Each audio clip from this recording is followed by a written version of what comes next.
Hola, ¿qué tal amigos? ¿Cómo están? Muy buenas noches. Yo soy Ezra Shabot y esto es Dinero y Poder. La nueva estrategia del gobierno federal para combatir al crimen será a partir de sus causas, dicen, y no solamente sus efectos. Roberto Campa Cifrián, subsecretario de Prevención y Participación Ciudadana de la Secretaría de Gobernación, reconoció que la crisis de seguridad que se vive en el país tiene un componente institucional, pero también un componente social. Advirtió que si solo se atiende una causa, no se avanzará en el combate a la inseguridad, por lo que se debe enfrentar con, pues, atendiendo más bien a causas y a efectos en forma simultánea. Mauricio González Macarios, que tiene buenas noches. Buenas noches, ¿cómo Bueno, estás? pues ahí está el planteamiento que hace la semana pasada el gobierno de Enrique Peña Nieto, bajo el argumento de que hay que entrarle principalmente a atender causas de orden social, que es algo que ya se había manejado anteriormente. Ahora se trata de focalizar en determinadas zonas del país en donde este problema de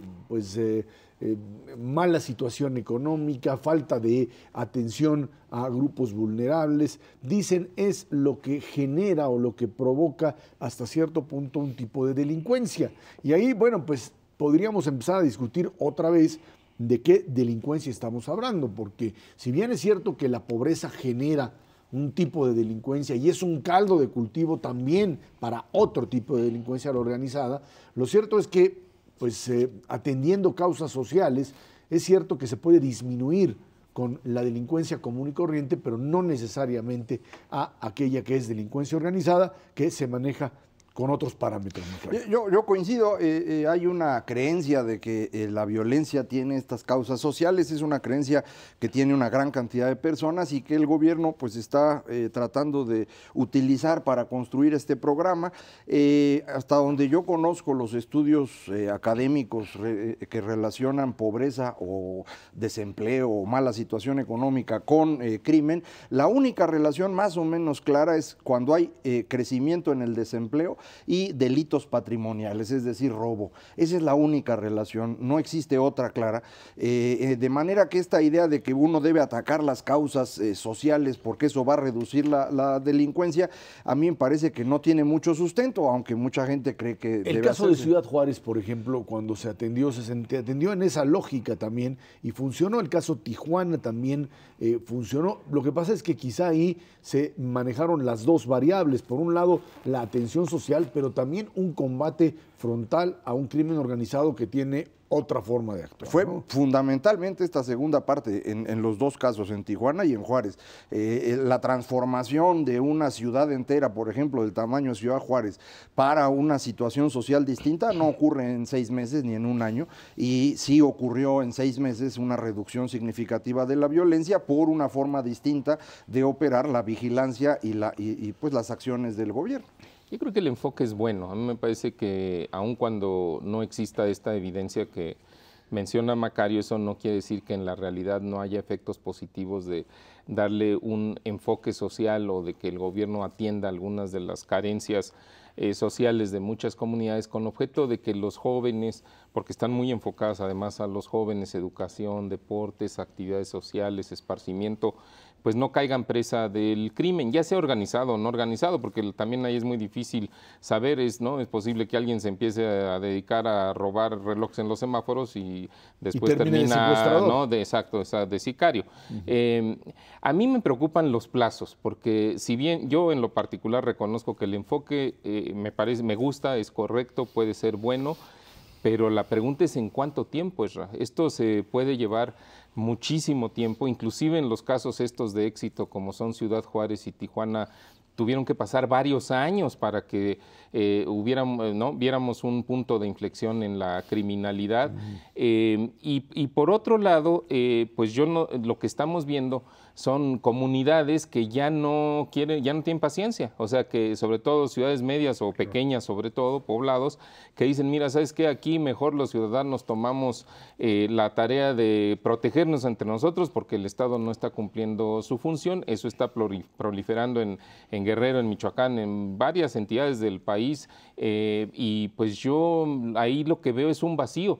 O sea, no creo que, no veo algo que se haya planteado en términos de la prevención que ayude a llenar esa brecha, y que cuando se empezaran a dar los resultados positivos, si funciona este enfoque social, que serán dentro de 3 o 4 años, y mientras, ¿qué hacemos? Esa es la pregunta. Bueno, ahí está el asunto de lo social. Al mismo tiempo aparece esta idea de crear la famosa gendarmería, que es un mecanismo para tratar de evitar que la presencia del ejército en sus diferentes ramas termine por convertirse en algo permanente, que pues de hecho ya lo ha sido en los últimos años. Esta idea de copiar esquemas europeos que los norteamericanos no comparten, bajo el principio de grupos de élite profesionales que sean los que vayan sustituyendo la idea de una policía federal que finalmente en México se ha armado hasta determinado nivel y ha funcionado, ha sido requerida incluso por los gobiernos de los estados, y ahorita hablamos de ellos, pero lo cierto es que también armar esta gendarmería requeriría de una reorganización tal que no sé si hay la suficiente, no diría solamente voluntad política, sino también receptividad por parte de gobiernos de los estados, y por supuesto también pues esta idea del mando único que se sigue reafirmando para tratar de hacer de este grupo un grupo que tenga capacidad de enfrentar al crimen como tal, ¿no? Yo creo que ahí está el problema. Sí, la idea esta de la gendarmería a mí me parece que viene de la lógica de las policías nacionales que hay en países que no son federales.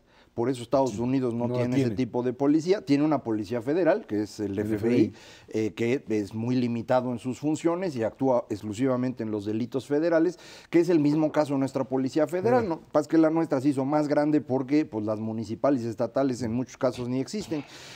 Pero convertir a esta gendarmería en algo que operara como el caso de los carabinieri italianos o de la Guardia Nacional en España es imposible, porque en México no tenemos la estructura legal de un país central, como sí lo tienen países aquí en América Latina como Chile o Colombia. Nosotros no tenemos eso y en consecuencia no podemos construir ese tipo de cuerpo.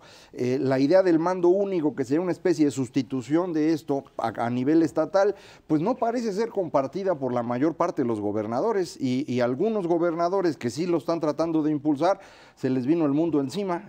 Aparentemente el asunto no es nada sencillo, y esto a mí me lleva a pensar que, en contra de lo que piensan el señor Campa y muchos otros, el problema de la delincuencia en México no es social, es institucional prácticamente por completo. Es decir, son los policías, son los funcionarios públicos los que están cobijando al crimen organizado, porque de eso viven. Entonces, pensar que lo vas a resolver atendiendo a la pobreza, a mí me parece un absurdo. Digo, está bien que atiendan la pobreza, pero no porque con eso vas a corregir la delincuencia. ¿Quieres corregir la delincuencia? Pues hay que entancar a políticos y hay que entancar a policías, y eso es lo que no quieren hacer. El día de ayer, el coordinador del PRI en la Cámara de Diputados, Manuel Fabio Beltrones, les dijo directamente a los gobernadores, en algo que yo creo que se había guardado desde hace mucho tiempo, pero que ahora lo pudo decir, y ahora sí, pues con el poder en la mano, por lo menos con una parte del mismo. Señores gobernadores, si no pueden con el asunto de la seguridad en los estados, pues váyanse, porque no tienen otra alternativa más que entrarle al asunto. Y yo creo que ahí esa es la pieza clave, porque son los gobiernos de los estados los que se la tienen que rifar. Es lo que le está pasando a Graco Ramírez en Morelos, donde entró y dijo, después de lo que me dejó Adame aquí, hay que entrarle, y si tengo rebeliones internas y si me balacean y me tratan de chantajear, pues es mi trabajo, tengo que enfrentarlo, y seguramente no seré muy popular en los primeros años de mi gobierno, pero eso es lo que me va a dar viabilidad. Me parece que eso que dijo el diputado Beltrones me parece que puede ser muy riesgoso, puede ser una especie de boomerang, porque eso mismo también le puede aplicar al gobierno federal dentro de algún tiempo. Ahora todavía estamos en el periodo de inicio de gobierno y pues la verdad no se ve muy claro cuál va a ser la estrategia de combate. Es que yo creo que el mensaje, al crimen, ¿no? El mensaje de Beltrones es muy claro en ese sentido, es, señores gobernadores de los estados, le tienen que entrar, como hay que recordar que durante la administración Calderón, el presidente entonces se quejaba enormemente de que los gobernadores no hacían, no cumplían, no supervisaban a sus policías, no las certificaban, iban atrasados, y a cada estado que iba y les decía, etcétera. Y aquí yo creo que el mensaje está en ese sentido, ¿no? Pero es que ahí está, exacto, pues cuando la federación viene, tiene las Fuerzas Armadas, tiene la Policía Federal, pues era relativamente fácil y quizá hasta conveniente para algunos gobernadores hacerse a un lado, dejar el problema a los federales.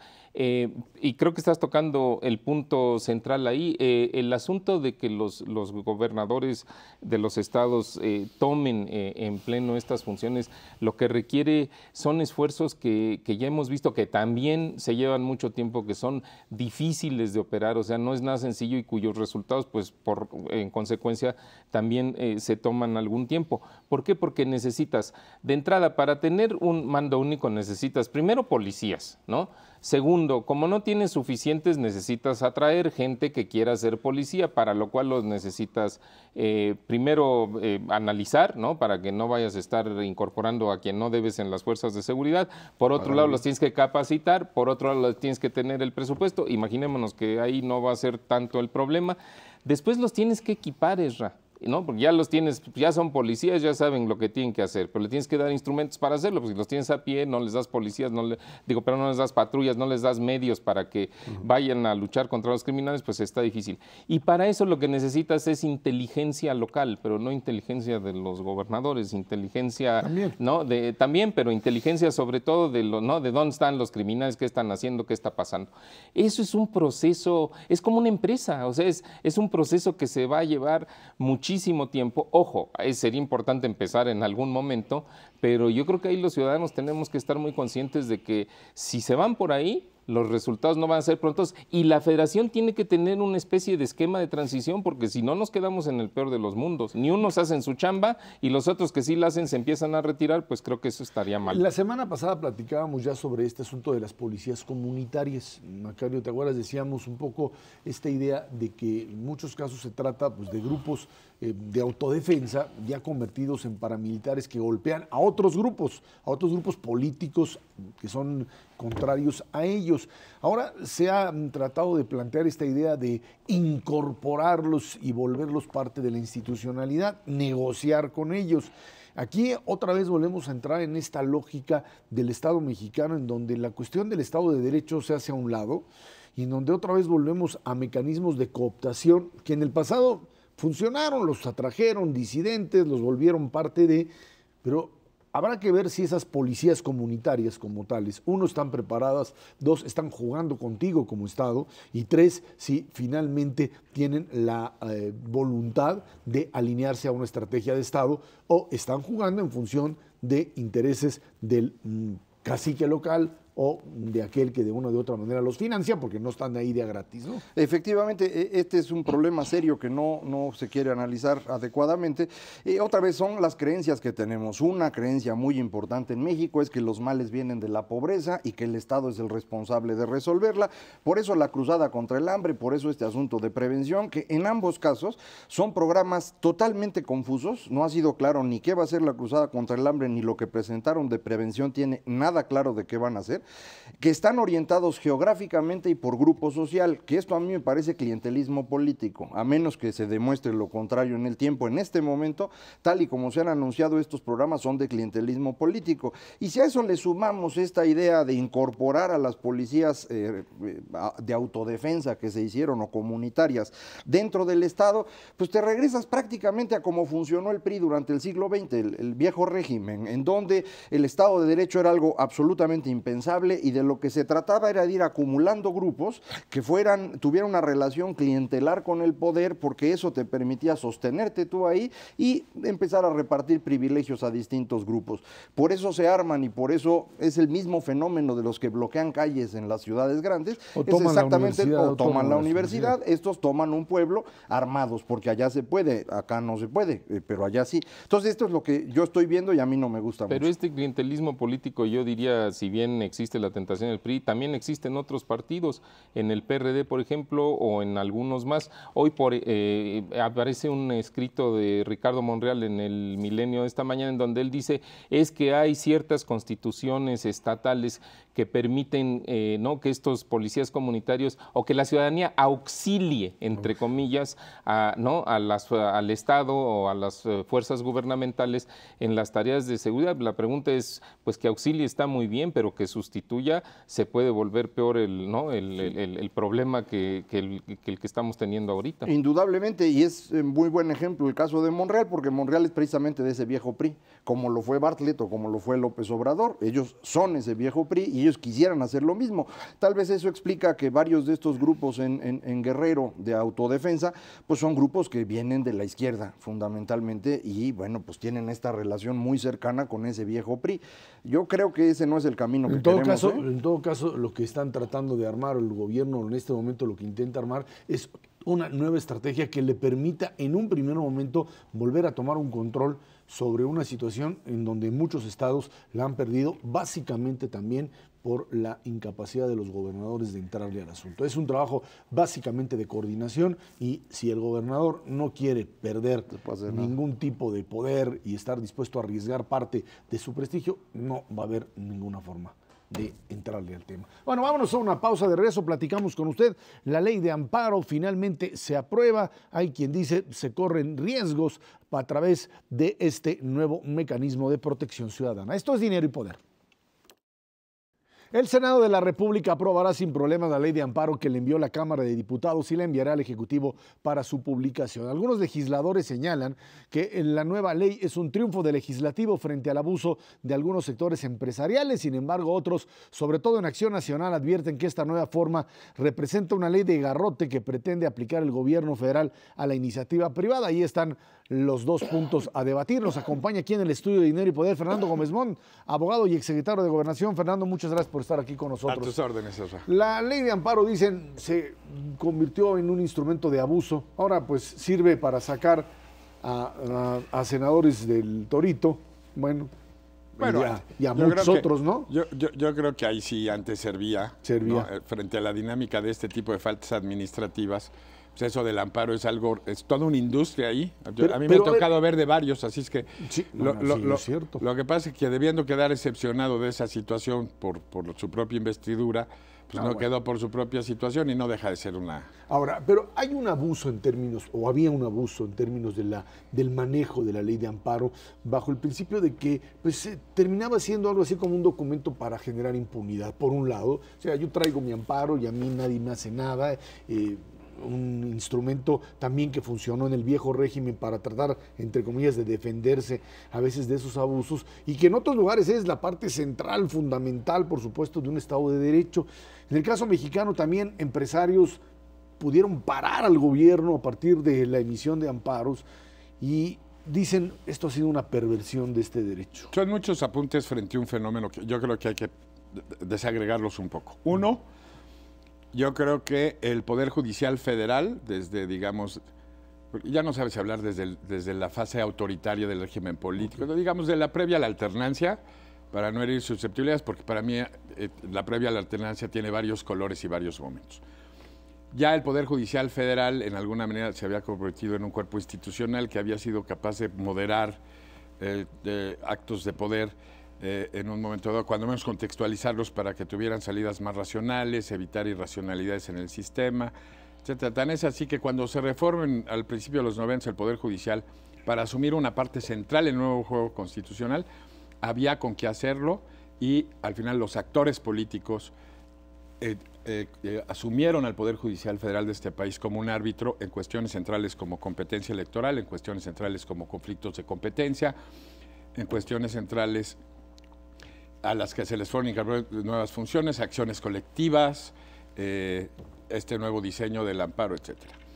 Yo, nada más para hacerte una acotación, cuando yo muy joven iba a la Secretaría de Gobernación a ver conflictos postelectorales, toda la operación de salida de esos conflictos se planteaba desde la Secretaría de Gobernación.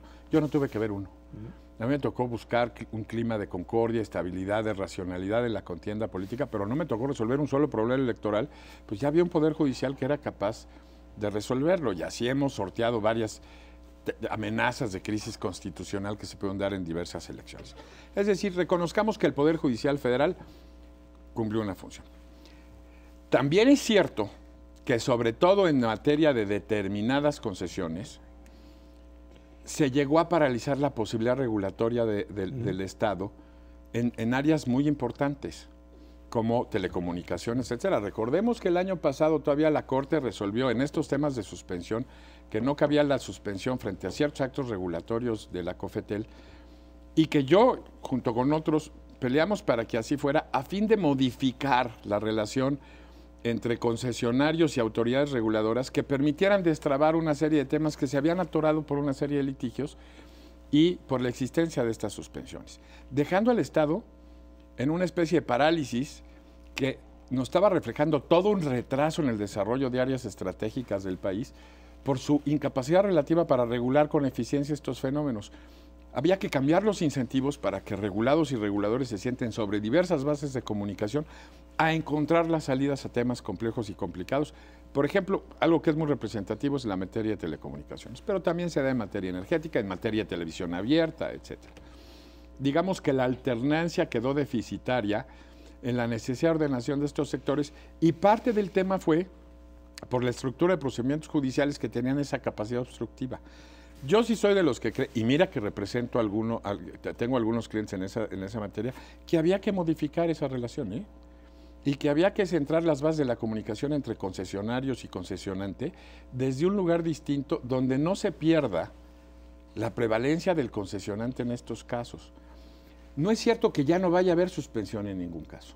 Si se puede determinar en algunos casos que el acto es verdaderamente arbitrario, yo creo que el juez queda en facultad con el último párrafo de establecer que la posibilitación de un acto que tiene toda una serie de presunción de arbitrario en función de la apariencia del buen derecho pueda suspenderse o cuando menos que ese procedimiento no se agote ni genere hechos irreparables hasta en tanto no se revisen una serie de presupuestos de un debido proceso y que esa suspensión se pueda dar frente a actos manifiestamente arbitrarios. Pero donde no sean manifiestamente arbitrarios y tengan toda la apariencia de ser un acto legítimo de regulación, ya no va a haber la posibilidad de estarlos interrumpiendo. ¿Eso qué lleva? A que la interacción con el gobierno se haga sobre un lugar distinto. Mira, pues si no quieres allá, yo ya me defiendo. Pues espérame tantito, eso se vale frente a determinados escenarios. Pero en otros tiene que haber ya una articulación de la comunicación entre sectores privados y el gobierno desde un lugar distinto, porque lo que no puede quedar rehén de ese juego de poder es la economía del país y la gente. Y te digo una cosa, mi experiencia es que ya hasta los propios actores que jugaron ese juego durante años ya están hartos por el desorden acumulado y que quieren una manera distinta de posicionarse, reglas claras que les permitan un crecimiento ordenado, donde no se trate solo de desplazar privilegios de unos a otros en un nuevo equilibrio de privilegios, sino reglas claras sobre las cuales puedan generar su actividad y reglas de seguridad jurídica sobre las cuales puedan hacer sus inversiones y hacer sus operaciones. Ya yo sí veo un cansancio de todos los actores de esta mala telenovela de estarse peleando unos con otros y de estarse culpando unos con otros. Todo el mundo ya quiere salidas claras y ser parte de un crecimiento de México en donde ellos puedan también jugar de una manera razonable y estable para él. Yo creo que así como lo plantea usted está bastante más claro, es decir, el problema de fondo es en el momento que vamos abandonando este viejo régimen autoritario, gran parte del poder que tenía el presidente de la República, que ahí se concentraba la fuerza del Estado mexicano, se va desperdigando y en algunos casos se pierde por completo, digámoslo así, como es este caso en donde en las concesiones el poder empieza a ser asumido por quienes tenían esas concesiones que ahora no las sueltan bajo ninguna forma, precisamente utilizando estas reglas. Este cambio le da ahora de regreso la fuerza al Estado, pero exclusivamente en el tema de concesiones, según entiendo. Es decir, nada más en este tipo de asuntos es donde el amparo no necesariamente incluye suspensión. En otros casos la suspensión va a seguir existiendo como siempre. ¿Entiendo correctamente? No, y entiendo que sí. O sea, debe haber algún remedio contra la arbitrariedad, porque mira, yo como entiendo la transición en este país es, pasamos de un sistema de reglas no escritas y de manejo de un poder relativamente articulado bajo reglas no escritas, a entrar a un juego constitucional más en serio. Ante la caída de los ejes que articulaban el sistema político, pues cada quien empezó a entender su área de responsabilidad, su área de juego y cómo interactuar con otros jugadores en esa cancha. Yo espero que este sea un aprendizaje que se consolide y yo siempre he dicho que mientras haya sociedad civil y organismos presionando este tipo de esquemas, de que no haya reversión, se tendrá que mantener el compromiso de los políticos para eso. Y si pasamos del sistema de reglas no escritas al de reglas escritas, hay temas y conflictos que tendrán que ser solucionados a través del juego de los conflictos de reglas escritas. ¿Y quién acaba dirimiendo muchas veces estos conflictos, el especialista en aplicación de reglas, el Poder Judicial, construido para tener distancia de la controversia, etc. El Poder Judicial va a tener que preservar esas herramientas y por eso la suspensión yo no creo que esto vaya a ser un tema de rajatabla, sino un cambio en el tiempo que va a tener sus procesos de maduración y sus procesos de precisión, pues para seguir fungiendo estable. Yo no veo a la justicia federal renunciando a hacer un esquema de atemperamiento del poder público, lo que sí veo siendo mucho más selectiva y mucho más perspicaz para hacerlo y cómo hacerlo, en qué temas, y un poder ejecutivo que tendrá que ser mucho más talentoso para no aventarse encima el tema de ser un concesionante caprichoso, porque está urgido de niveles de inversión importantes para crecer ciertas áreas de la economía. No veo a este gobierno generando actos caprichosos y erráticos que no le permitan generar el crecimiento económico. Si el nuevo gobierno no es capaz de generar crecimiento económico y credibilidad, pues va a tener poco tiempo de luminosidad. Y la verdad yo creo que tienen operadores que traen muy claro eso. Entonces, mucho va a estar en la lógica de cómo están los jugadores y los actores en este juego y mucho que estas herramientas funcionen. Yo creo que centrar el tema de la ley de amparo en solo este proceso es desconocer que es una nueva ley de amparo que junto con acciones colectivas, junto con las reformas de derechos humanos, nos señalan un futuro interesantísimo en términos de la interacción de organismos no gubernamentales y otro tipo de comunidades para sacar adelante la solución de sus temas. Lo que antes se manejaba en la gestión política y la conflictividad política, así como pasó en términos de la competencia electoral que fue reglada y a partir de esas reglas empezó a solucionar sus diferencias, hoy en otras causas, en causas ciudadanas, esta serie de organizaciones hoy tienen herramientas que yo creo que van a generar un activismo importante en los próximos años y que van a permitir procedimientos institucionales para la resolución de conflictos en base a un referente importantísimo de orden universal, los derechos humanos. Y vamos a tener procesos en acciones colectivas con amparos difusos en cuestiones ecológicas, en cuestiones del consumidor, en cuestiones... ¿Qué hace la reforma? Junto con la de acciones colectivas, en mi opinión, y la del gran marco normativo que implica la reforma de derechos humanos, generar procedimientos institucionales para que esto se resuelva de una manera ordenada. Es una nueva carga sobre el Poder Judicial Federal del país y sobre la Corte para que le entre a resolver estos temas con una diferencia. Después de la reforma en los 90s, el sistema político entendió que no había ningún colapso grave si la Corte invalidaba normas. A partir de ese aprendizaje, ahora por la vía del amparo también se van a poder invalidar normas. ¿Qué tiene esto de importante? Un efecto democratizador de las acciones realizadas por pocos. Cuando mediante el juicio de amparo se invaliden normas que afectan al resto de la gente, pero que no se movían más que aceptar ciertos actos inconstitucionales ante su incapacidad de accionar estos mecanismos, los que vayan adelante ahora van a poder proteger a los de atrás. Y un sistema político va a tener procedimientos suficientemente razonables para entender cuándo cierto juego de reglas no puede operar sin afectar derechos fundamentales de los mexicanos y va a poder hacer las rectificaciones del caso. Yo veo, como quien ve un esquema aprendido, que en México va a operar en los próximos años, cuando la gente entienda la eficacia de estas reglas que te digo que se dan, unos tiempos como el del Civil Rights Movement de los 70s, que accionó y definió muchas de las políticas públicas. Si tú me preguntas cuáles son los grandes momentos de definición de políticas públicas, por ejemplo, en los Estados Unidos es el conflicto de Roosevelt con la Corte y luego el Civil Rights Movement que se da en los 60s y los 70s, y te fijan los grandes cambios de paradigma de organización política y social en los Estados Unidos que siguen operando ahora. Pues eso ya hay cómo hacerlo en México, ya hay cómo hacerlo, bajo qué referente y con qué procedimientos. Y no están capturados solo por la representación política. La representación política tiene un juego muy importante, pero ahora por la vía del accionar social sobre determinados actos de poder, privado o público, se puede ir llevando a que el gran concertador del juego constitucional, que es el Poder Judicial Federal, ordene este proceso de manera eficiente. Y a mí, esta reforma de la ley de amparo es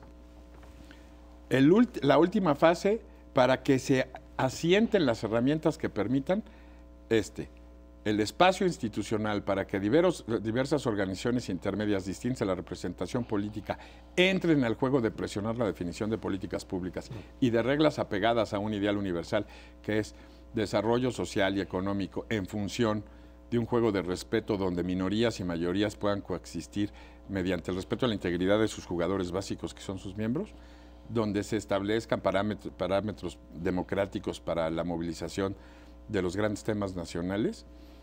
Esto lo asienta, esto lo va a accionar y al mismo tiempo en un esquema ordenado.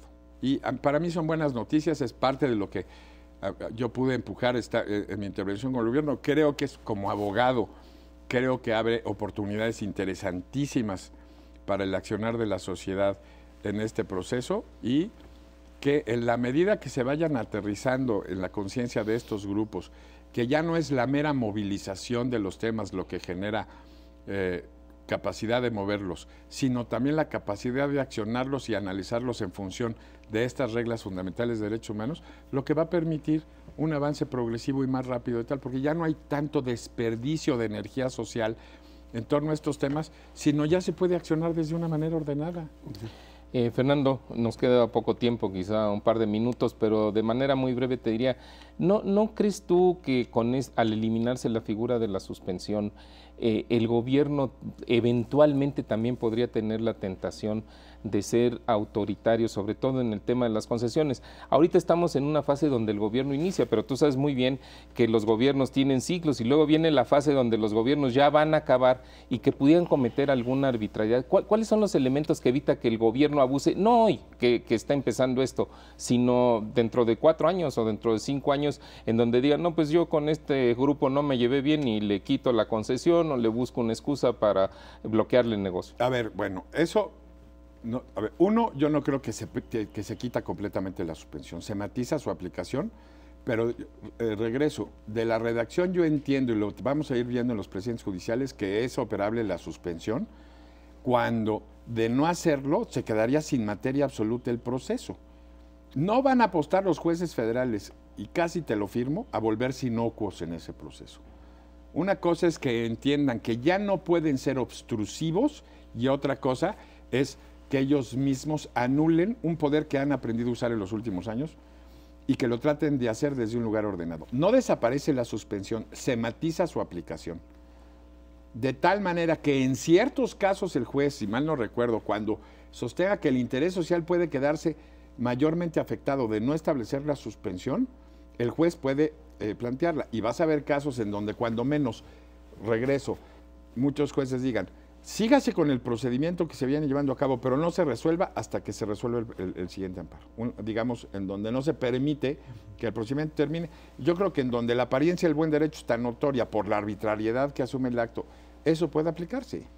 Entonces, uno, no desaparece la suspensión, se matiza su aplicación. Dos, que en el aprendizaje vamos a ver aberraciones. El crecimiento institucional y el aterrizaje muchas veces pasa por la prueba del absurdo y de la torpeza y de la arbitrariedad.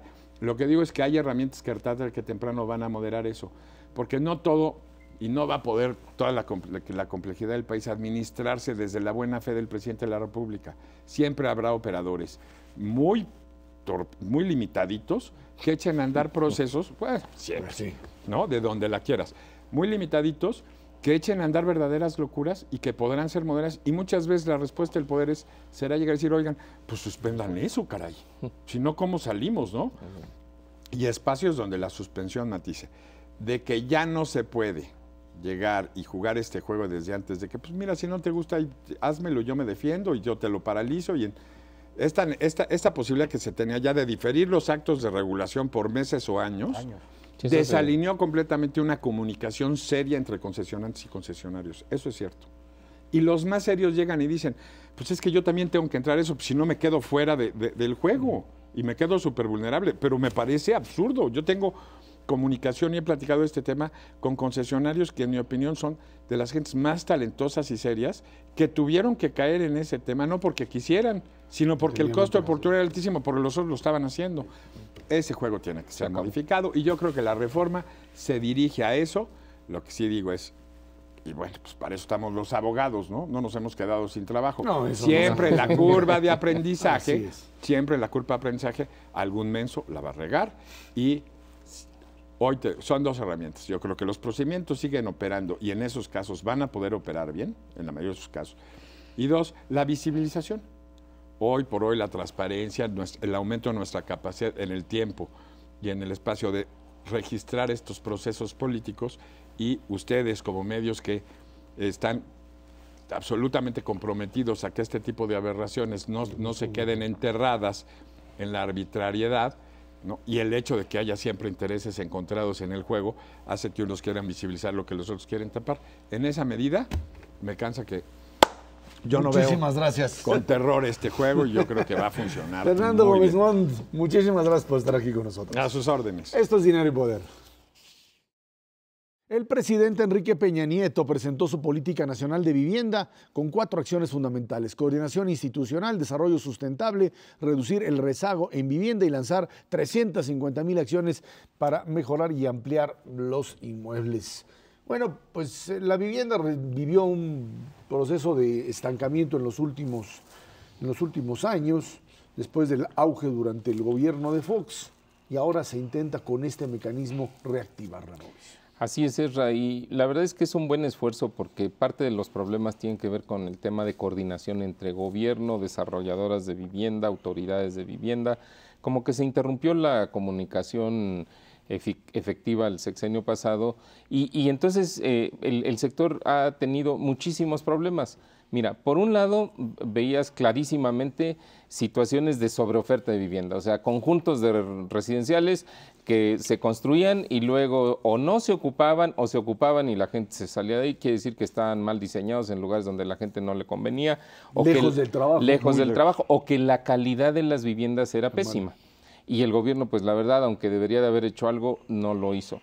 Segundo está el problema del financiamiento. El financiamiento a la vivienda existe y eventualmente también el financiamiento hipotecario, pero bueno, ahí las condiciones para mantener el mercado más activo y creciendo tampoco se dieron.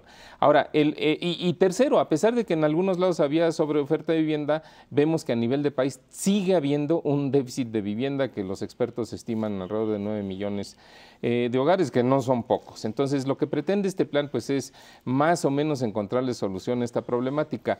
Sin embargo, no cayó bien, Ezra, porque si vemos, para que se construya vivienda, las desarrolladoras de vivienda, que son empresas privadas, tienen que permanecer y no solamente permanecer en el mercado, sino fortalecerse. Y si tú ves, por ejemplo, las cotizaciones en la bolsa de valores de estas empresas, se cayeron 16% en una semana. ¿Qué quiere decir? Que los analistas interpretaron que este plan no va a ayudar a ese reforzamiento. Y si no se da el reforzamiento de las empresas constructoras, desarrolladoras, pues entonces no se materializa la vivienda. Pero tampoco se puede dejar el mecanismo como ha estado funcionando. Pero ahí es donde yo creo que sí el gobierno va a tener que salir a aclarar cómo se puede dar una transición. Te voy a explicar lo que yo entiendo que es parte del problema. No es el único problema, pero es parte del problema. Para que tú construyas vivienda tienes que tener enormes reservas de tierra, porque si no, ¿a dónde construyen las vivienderas? No hay manera. Pero el problema es que ya constituyeron esas reservas, o sea, ya, entiéndase, ya compraron la tierra y ahora llega el gobierno y les cambia la regla y le dice, ahí donde compraste, ahí ya no vas a poder construir. Entonces las vivienderas dicen, ¿y ahora cómo le hacemos? Yo creo que lo que falta aclarar para que esto sea exitoso es que el gobierno diseñe un esquema de transición con suficiente detalle, porque si no, no se van a resolver los problemas. De tiempos de transición, quizá los... Hablaron de 2 años, pero no dijeron cómo. ¿Cómo los van a hacer? Y es que aquí el problema de fondo no es propiamente hablando, creo yo, el gobierno federal, sino que los gobiernos locales, que son los responsables de desarrollo urbano, son una pachanga espantosa. Hay algunas ciudades que tienen planes y los respetan, y hay un montón de ciudades que no los tienen, en donde se van construyendo, pues donde se le va ocurriendo al señor de vivienda que consiguió un terreno pues accesible en esa zona. Estos terrenos que son los que compraron son los que ahora no van a poder utilizar, y frente a eso, pues toda esa cantidad de riqueza digamos que entre comillas desaparece, y eso es lo que en la bolsa se ajusta en las acciones. Entonces, la gente que construye vivienda ha sufrido dos golpes, uno alrededor de la crisis financiera global, que fue cuando se acabó el crédito para construir, no para vender, y ahora esta circunstancia, y sí va a necesitarse pues algo más claro de cómo encaminarlos a tener nuevamente pues una operación saludable, ¿no? Yo entiendo que los gobiernos locales, o sea, los municipales y los estatales, de alguna manera van a, le voy a llamar, delegar parte federal de su responsabilidad en el gobierno federal, pero lo que no está claro es qué delegan, cómo lo delegan, por cuánto tiempo lo delegan, si eso le da certidumbre a los que tienen que invertir en los desarrollos de vivienda. Creo que hay varios pendientes que aclarar, Israel. Otro programa confuso. Uno más. Veremos que traten de por lo menos puntualizarlo para que vean cómo va a funcionar. En eso supongo que estarán antes de que les caiga el mundo encima a todos por completo. Vámonos a una pausa y de regreso platicamos con usted. Superávit, por supuesto, superávit comercial en este principio de año, y también, por supuesto, también importante una balanza comercial positiva para el país. Esto es Dinero y Poder.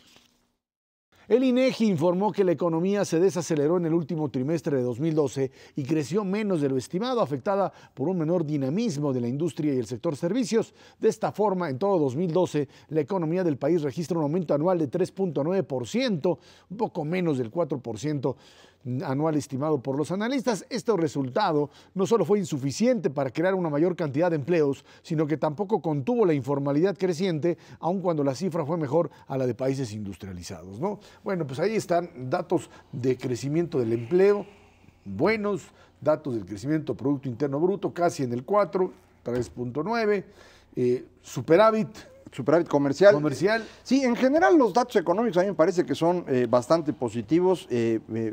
Uno puede decir, bueno, pues es menos de lo que quisiéramos crecer al 6 o al 8 o al 15, ¿no? Pero llevamos 4 años, ¿no? Llevamos 4 años creciendo. El promedio de crecimiento del sexenio de Felipe Calderón fue 1.9%, que es incluso inferior al que tuvo Fox, que fue 2.1%. Es decir, de los 12 años, el crecimiento promedio es prácticamente 2%. Con una crisis de por medio. Había que quitarlo. Sin duda. Pero la crisis del 2009 no tuvo nada que ver con la 2002. Pero la de 2001-2003 le cuesta más a la economía mexicana que esta, ¿eh? Es decir, esa crisis nos quitó todo el crecimiento, porque en la crisis de 2001 ocurre que además China entra a la OMC justo al mismo tiempo, y el crecimiento que traía México en el mercado estadounidense prácticamente desaparece a partir de ese momento, y luego pues la crisis global, que sí fue un golpazo, ¿no? Así es, y se genera, bueno, yo creo que las perspectivas de crecimiento económico, de manera muy breve, son lo que rescata la película. O sea, lo que publicó el INEGI ayer, 3.2% de crecimiento del PIB en el cuarto trimestre del año, empezó la economía creciendo casi al 5%, o sea, se desaceleró, eso ya lo habíamos platicado aquí en numerosos programas. Sin embargo, la perspectiva es que el 2013 esto se revierta. Se revierta quiere decir que todavía la desaceleración va a continuar en el primer trimestre de este año. De eso no tenemos ninguna duda. La producción industrial en los Estados Unidos ha estado floja. La del crecimiento del sector servicios no viene en estos primeros meses igual que como lo había hecho el año pasado. Entonces, muy probablemente el primer trimestre de este año vamos a estar por debajo del 3%. Yo creo que vamos a estar por ahí de 2,5%, 2.6%, pero con la perspectiva de que se pueda recuperar hacia un 4%, 4,5% en el último trimestre del año. Ojo, y con una posibilidad de un adicional en la medida de lo que suceda, dependiendo de lo que suceda con las famosas reformas estructurales. Pero ¿por qué podría suceder esto? Bueno, en buena medida por varias razones, porque yo creo que se ha despertado el interés por la inversión en México, la inversión productiva, sobre todo la inversión en infraestructura. Yo creo que en cuanto el gobierno anuncie su plan de infraestructura, se van a desatar varios proyectos que tenían atorados en el sexenio pasado, y yo creo que eso, pues la verdad, le da un respiro, aunque nos hayamos desacelerado en los últimos meses o en el transcurso del año pasado, pues lo que mantiene vivo la esperanza del crecimiento pues son estas posibilidades de inversión. Ahora, este es el caso de un momento en donde hay un superávit, o sea que hay una balanza positiva entre importaciones y exportaciones, y crecimiento, normalmente lo que sucedía es que si crecías, tus importaciones eran mayores a tus exportaciones. Aquí está pasando por primera vez lo contrario. Exactamente, es la primera vez que esto ocurre en México. Lo normal es que el crecimiento de la economía hace que la gente tenga más dinero y la gente compra cosas, y dentro de lo que compra muchas importaciones, y esto hace que conforme la economía crece vaya uno teniendo más importaciones y se vaya deteriorando el saldo comercial. Ahora ocurrió lo contrario, y la explicación, en mi opinión, es fundamentalmente lo que pasa con la industria automotriz. El crecimiento en la industria automotriz es verdaderamente espectacular en los últimos 4 años, y esto crece tan rápido que las exportaciones de automóviles más que compensan lo que ha estado incrementándose en importaciones en otros renglones, porque a pesar de que el petróleo, por ejemplo, que era nuestro gran sostén del déficit en años anteriores, ahora el petróleo no es tan alto, el petróleo dio casi 20,000 millones de dólares ya en saldo neto, los automóviles en saldo neto dan 38,000 millones de dólares. Es un montón de dinero, y esto es lo que cubre todo lo demás. A mí me parecería que esto lo que debe significar es un poquito más de crecimiento hacia adelante, es decir, como que viene rezagado el efecto de la industria automotriz, porque al crecer tan rápido, el resto de las actividades a su alrededor no ha alcanzado todavía a crecer lo que va a crecer próximamente. Por ejemplo, ahorita en enero, el crecimiento en producción de automóviles fue de 20% contra enero del año pasado. Es decir, ni siquiera está uno ahí desacelerándose. Es un crecimiento espectacular, ¿eh? Y por otro lado, también el petróleo, como mencionabas algo de eso, Macario, empaña las cifras, ¿no? O sea, si quitamos tanto lo que se importa de productos petroleros como, por supuesto, lo que se exporta, en realidad la economía tuvo un déficit comercial. Y yo aquí debo de aclarar algo que suena extraño, pero la verdad es que así está comprobado ya por siglos. No es sano que las economías exporten más de lo que importan, no es sano que tengan superávit comercial. Y la razón de eso, intuitivamente parecería que sería bueno, porque es decir, tú vendes más de lo que compras, pues eso es muy bueno. Pues no, porque no, haces de las virtudes de la economía, que luego cosas que parecen contradictorias en realidad terminan siendo ciertas o siendo diferentes. Aquí, en la medida que la economía mexicana, siendo una economía en proceso de desarrollo, vaya creciendo, quiere decir que la demanda debe de ir por adelante de la oferta, que es lo que eventualmente va a impulsar a los productores a invertir más y entrar en un círculo virtuoso donde se consumen más productos mexicanos, los productores los producen, para eso necesitan invertir, generan más empleo en el proceso, etcétera. Entonces, eventualmente lo que deberíamos de regresar es a tener un déficit comercial. Déficit que donde lo que sí tienes que 1 o 2% del PIB. Pero lo que tienes que contemplar es que tengas con qué cubrirlo, eso es todo, esa es la parte que de alguna manera esté ahí presente, ¿no? Para eso tiene uno la parte de la cuenta de capital, y en la cuenta de capital la inversión extranjera directa, eso es lo que, digamos, el ahorro que viene del exterior, ese dinero alcanza para cubrir.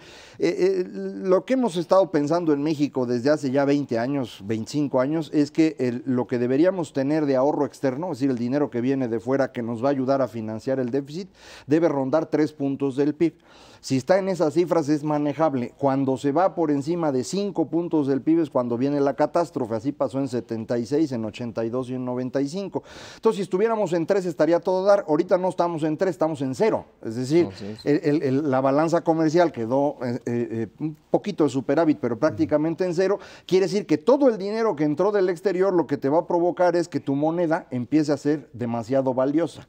Se va sobrevaluando el peso, y esto hace que empiece a dejar de exportar en el futuro, te vuelves menos competitivo. Por eso, como bien dice Mauricio, lo que es importante son las importaciones. Mientras más puedas importar es preferible, porque la gente tiene más bienes que puede comprar. Eso es lo que debería uno tratar de hacer. El comportamiento de las importaciones fue relativamente bueno, porque las que más crecieron fueron las importaciones de bienes de capital, o sea, las que nos ayudan a ampliar nuestra capacidad de producción. También los de consumo, que satisfacen a los... ¿no? El problema que incluso planteaba el gobernador del Banco de México, Agustín Cárcens, allá en estas reuniones internacionales con respecto a toda esta posibilidad de encontrar equilibrios a nivel mundial, es que pues México se vuelve muy atractivo, y se vuelve atractivo en capitales que, si vienen a inversión concreta, pues es una maravilla, porque difícilmente se va, pero si se vienen a inversión financiera, se vuelve un verdadero problema. Eso tiene que ver con las tasas de interés. Por eso la insistencia o de que bajen las sea, tasas. ahí la forma de regularlo, y ahí el Banco de México pues tiene los instrumentos para hacerlo, es la tasa de interés en México, CETES a 28 días paga alrededor de 4,5% anual, en los Estados Unidos paga cero. Entonces, pues los inversionistas financieros dicen, México está razonablemente sólido, económicamente hablando, traen el dinero para acá y efectivamente se corre ese riesgo. Yo creo que todavía no estamos en una situación inmanejable, ahí el Banco de México tendrá que actuar con cautela. Aunque Mauricio sigue apostando a que Banco de México no va a bajar las tasas. No, a ver, aclaremos antes de que se acabe el programa. A ver. Probablemente, no, las va a bajar sin duda, sí, pero probablemente no lo va a hacer en la reunión de marzo. Probablemente se va a tomar un tiempo más para ver qué sucede con la inflación, ahora otra vez con el problema de y a ver la gripe aviar. ¿Cuánto se gastan en Semana Santa los mexicanos? Que eso ayuda. Probablemente sea hasta abril, pero sin duda las tasas van a bajar. Lo que pasa es que no lo van a hacer tan rápido como aparentemente. Tú estás totalmente de acuerdo. Sí, no es fácil que bajen la tasa porque pues, están acostumbrados a mantenerla alta. Yo creo que no les ayuda mucho el bajarla porque tampoco genera actividad económica, pero sí te reduce el riesgo de que tengas ingresos demasiado altos de capital. De cualquier manera, el resto del mundo va a empezar a subir tasas hacia fines de este año. Entonces, si lo bajas ahorita en abril, pues será unos cuantos meses, pero bueno, luego tendrás ya veremos qué pasa. En todo caso, perspectiva de crecimiento 2013 rápidamente dicen 3,5%, dice Hacienda. Por lo menos. Por lo menos. Ese es el bajo. Por lo menos. Ese es el bajo que podría ser con suerte 3,8, 3,9 igual. Y entonces sí ya llevaríamos 4 años cerca del 4% de crecimiento, que no es malo. Hemos sido muy optimistas, Serra, ¿por qué cambiar? Más el ingrediente de si hay, digamos, verdaderamente una reforma fiscal para el segundo semestre, podría generar expectativas. Sin duda, eso sí nos podría llevar a otra, pero también pueden ser para abajo. También, entonces, no echando la sal. Mauricio González Bacares, que tiene muchísimas gracias a usted que nos ve, nos escucha todos los martes aquí en 11 TV México, Dinero y Poder. Estamos en la radio Noticias MBS en el 102.5 de FM de lunes a viernes de 5 a 7 de la noche. Por nuestra parte, muchísimas gracias y muy buenas noches.